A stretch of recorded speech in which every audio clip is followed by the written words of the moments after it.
Hey, it's Tucker Carlson. There's never been a candidate for president the media hated more than Robert F. Kennedy Jr. You thought that title belonged to Donald Trump. Of course it must, but go check the coverage. Trump got a gentle scalp massage by comparison when he announced. When Trump rolled out his presidential campaign in 2015, the New York Times waited until the 17th paragraph of the story to attack him. But as well known as he is, the paper said at the time, Trump is also widely disliked. And then they cited a poll to back it up. That was the attack on Trump. 8 years later, the Times attacked Bobby Kennedy in the very first sentence of the story. Quote, Robert F. Kennedy Jr., the paper declared, announced a presidential campaign on Wednesday built on relitigating COVID-19 shutdowns and shaking Americans' faith in science. Shaking Americans' faith in science. Imagine if you were an ordinary New York Times subscriber reading that over coffee in your pre-war rent-controlled duplex on Columbus Avenue. You'd think Bobby Kennedy just declared war on the Enlightenment. My fellow Americans, I have come to shake your faith in science. Join me as I drag our nation back to the medieval period. You'd be appalled. CBS News viewers likely were appalled. In its coverage of Kennedy's announcement, CBS denounced the candidate's views as, quote, misleading and dangerous. The LA Times called him a threat to democracy. At the offices of National Public Radio in Washington, a full-blown Category 5 hysteria typhoon broke out. NPR devoted an entire segment to savaging Kennedy, not just as a candidate, but as a human being. NPR described him as someone who, for his own perverse reasons, has made, quote, debunked and false and misleading claims that undermine trust in vaccines, and who, in his spare time, provides moral support to crazed extremists who, quote, rally under the banner of what they call liberty or freedom. People magazine didn't even bother to report a single word of anything Kennedy said at his announcement, and instead wrote an entire story about how his relatives hate him. Kennedy's younger sister, Carrie, the magazine reported solemnly, does not approve of Bobby Jr.'s harmful views. His harmful views! Bobby Kennedy's thoughts alone are evil enough to hurt people. That's been the tone of the media coverage around Bobby Kennedy Jr. for the past 18 years, since July of 2005. That's the moment that Kennedy published a magazine article suggesting there might be a link between the rise in diagnosed autism cases and the ever-expanding schedule of mandatory childhood vaccines. The day that story was published, Kennedy's reporting was considered so solid that two outlets ran it simultaneously, Rolling Stone and Salon.com. Unfortunately, neither one of them understood what they were up against. The pharma lobby rolled out the most ferocious public relations campaign in memory, and both publications swiftly caved. Both pulled the story and then disavowed it, groveling as they did. No one in the national media bothered to explain why autism diagnoses had skyrocketed. If it wasn't the vaccines, and maybe it wasn't, then what was it? To this day, there has not been a convincing explanation. Instead, reporters just attack Bobby Kennedy. They've called him a lunatic and a Nazi. Instagram shut down his account. YouTube just last week pulled down a perfectly reasonable interview he did with Jordan Peterson, citing unspecified misinformation, and so on. Kennedy became the most censored famous person in the United States. At this point, most Americans have heard a lot more about Bobby Kennedy Jr. than they've heard from him. He doesn't get many offers to speak from big platforms. But last week, Joe Rogan gave him one. Here's some of what he said. Why do 5 of my 7 kids have allergies? You know, and of course we know why. Because aluminum adjuvants give you allergies. They're designed to make you, to create a hyperimmune response to foreign particles. And the last category is, the allergic diseases, peanut allergies, food allergies, eczema, which I never knew anybody with eczema when I was a kid. Asthma, I knew people with asthma, but it wasn't 1 in every 4 black kids like it is today. So, all of those things. Now, we went from 6% of Americans having chronic disease. By 1986, we're starting to have the vaccines, and we got and 11.8% of kids now, so it's doubled. Why do 5 of my 7 children have allergies? Now, we don't know the answer, of course. But it's an interesting question. In fact, it's an important question that deserves an adult answer, not that you should hold your breath waiting to get one. Bobby Kennedy asks a lot of questions like that. He notices things. Kennedy pays attention to the world around him, and he wonders why it's changing. He's an outdoorsman, a falconer, and a fly fisherman. He's interested in how nature works. He's curious. Not so long ago, these qualities were considered essential to the practice of science. All scientific discovery comes from observation, empiricism, patient watching. Without the willingness to put aside your pre-assumptions and assess with honesty the things you see and touch and smell, the changes taking place right in front of your face, you can't do science. You can't create art either, or journalism, or theology. You have to be willing to notice the obvious. And when they tell you you're not allowed to notice the obvious, you should be concerned. Imagine you were on a commercial airline flight. The plane is just leveled out at 37,000 feet. You're closing your eyes for a nap. And suddenly you smell smoke. And it's not your imagination. You can see it. It's starting to fill the cabin. All around you, people are hacking and choking. The guy in the next seat has a napkin pressed against his mouth, and he's mumbling what sounds like Psalm 23. Yea, though I walk through the valley of the shadow of death. So clearly, the airplane is on fire. But almost unbelievably, no one has said a word about it. Not a single person is acknowledging this is happening. Everyone is silent. So in panic, you yell for the flight attendant. There's smoke in the cabin, you say, as if she hasn't noticed. But she stares at you with hard eyes. Shut up, racist, she replies. That's a dangerous Russian conspiracy theory. Stop spreading misinformation or I'll call TSA and have you arrested when we land. That sounds like a fever dream, but it's also pretty close to the experience of living in the United States at the moment. All around you, things seem to be fraying and getting worse. Your gut tells you there's something very bad going on, and all the evidence suggests that there is. But the people in charge won't acknowledge that. Everything's fine, they scream. Stop noticing. But wait, I don't remember this many kids having allergies or asthma or eczema or autism or, for that matter, body dysmorphia. And why so many suicides? What's going on here? Shut up! Stop asking questions! That's their answer. But Bobby Kennedy won't stop asking, and that's why they hate him. As Kennedy spoke on The Rogan Show, a reporter for Vice.com called Anna Merlin was watching. Merlin was so enraged by what she saw that she dashed off an article attacking Joe Rogan's employer for allowing the conversation to take place. Spotify has stopped even sort of trying to stem Joe Rogan's vaccine misinformation, read the headline. The piece never even described much of what Bobby Kennedy had actually said.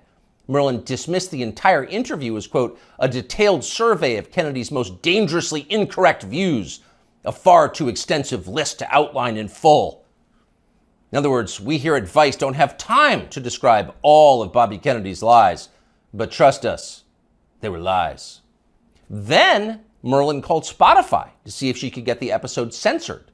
Much to her profound frustration, Spotify refused to censor the episode and kept the interview on its website. So she spent the next several days ranting about all of this on Twitter. People were listening to the wrong things, and Anna Merlin was mad about it. So was Peter Hotez. Hotez is a pediatrician from Texas who became moderately famous on MSNBC during the COVID lockdowns as a Biden shill and a vaccine promoter. Hotez read Anna Merlin's piece and then huffily retweeted it. Effectively, why is Bobby Kennedy allowed to talk in public? And that gave Joe Rogan an idea. Why not have Peter Hotez debate Bobby Kennedy on his show? You claim he's wrong. Why don't you explain why he's wrong? That seemed fair. But Hotez wouldn't bite. So Rogan offered to give $100,000 to Hotez's favorite charity if he agreed to come on. Soon others made their own pledges and the pot swelled to over $1 million. But still, Peter Hotez wouldn't come. Instead, he scampered back to MSNBC, where one of the channel's oilier hosts assured him he was doing the right thing by dodging the debate.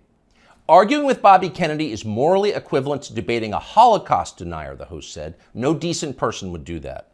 And of course, Hotez agreed. Quote, 200,000 Americans needlessly perished because they believed the anti-vaccine disinformation and refused to take a COVID shot.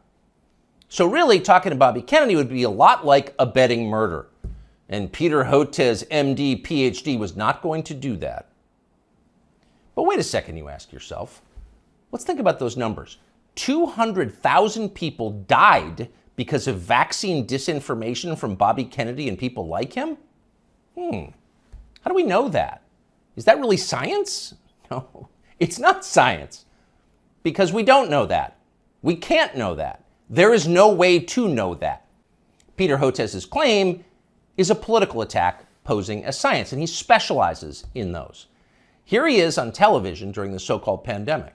It's all about mask compliance. That's going to be absolutely critical, because if you don't have masks, remember, this virus aerosolizes. So even 6 feet is not enough. It can go 17, 18 feet, several meters. What we really have to do is have vaccine mandates in the schools. We should have a rule that anyone who walks into a school over the age of 12 has to be vaccinated. This is the nature of the anti-vaccine movement in this country. It's somehow married now to far right-wing extremism and white nationalist group. Anyone who's unvaccinated and has been lucky enough to escape COVID, your luck is about to run out. And I call it anti-science aggression coming from Senator Rand Paul, Senator Johnson, members of the House of Representatives, in addition to those two senators, are killers.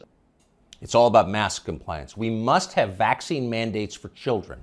Take the vax or you will die. Anyone who disagrees with me is a white nationalist and a killer, and probably an agent of Putin. Do we say probably? Let's revise that. Certainly an agent of Putin. Again, here is Dr. Peter Hotez.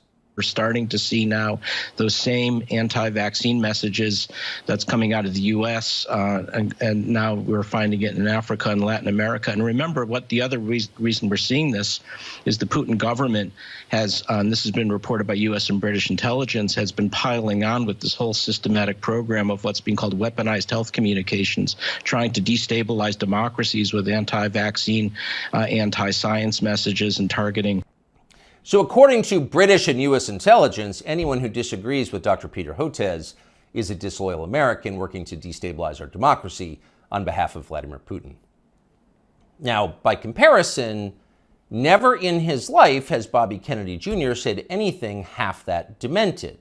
But keep in mind, Peter Hotez claims to have a valid medical license. He is allowed to treat patients.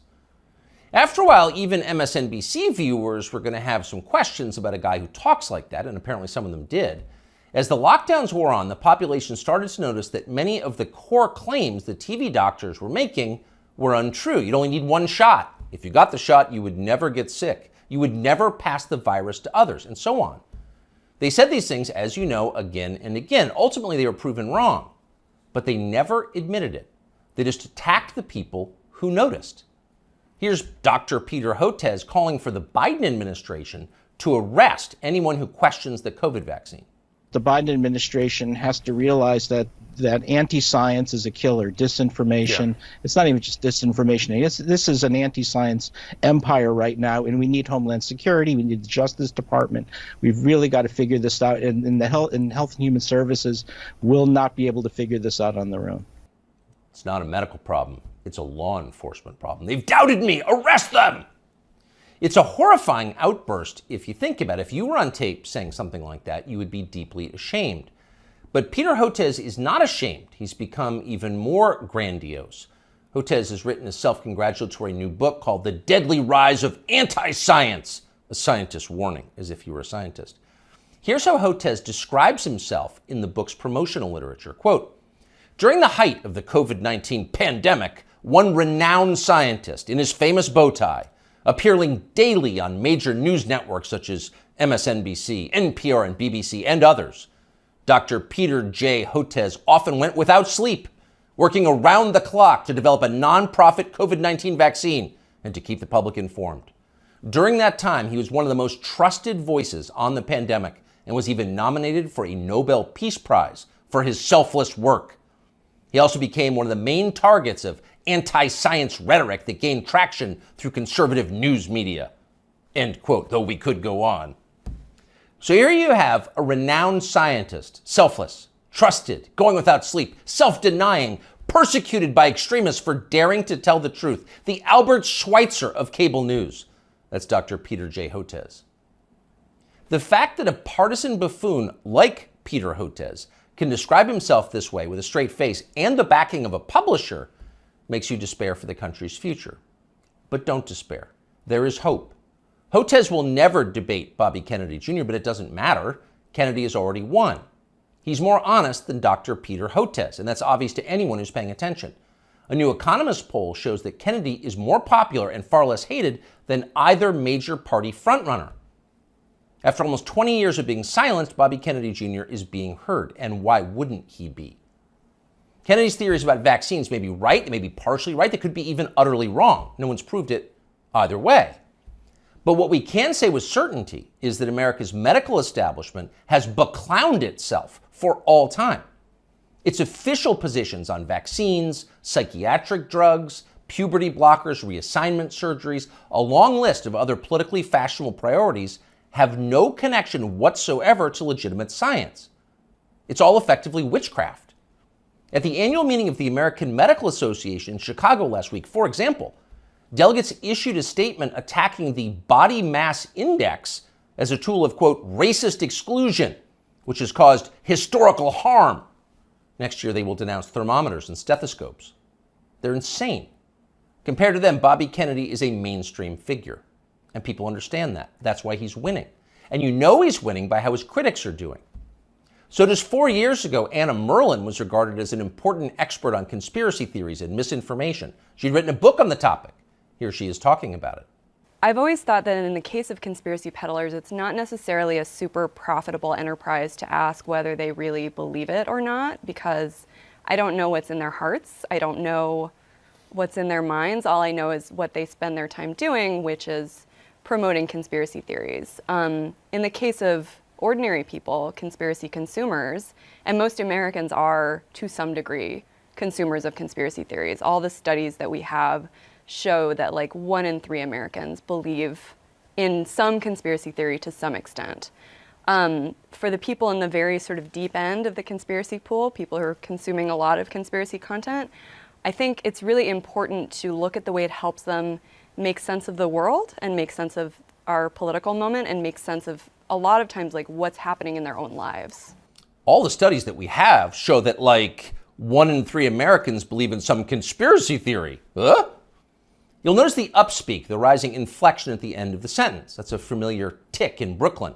It's designed to turn a declarative sentence into a question and thereby belittle the listener. Do you follow me? Is this too complicated for you? So the lady in the nose ring wants you to know she's smart, but she's not. When Merlan recorded that interview, Vice, where she now works, was valued at more than $5 billion. Genius investors like James Murdoch were showering the company with money. Everyone wanted in on the future of media, which was uptalkers like Anna Merlan lecturing you about racism and misinformation. But that has changed. Last month, Vice filed for bankruptcy. Anna Merlan is still on Twitter screeching about how her critics are transphobic, but nobody cares. Nobody wants to hear from Anna Merlan anymore. The gatekeepers are transparently ridiculous. Everyone can see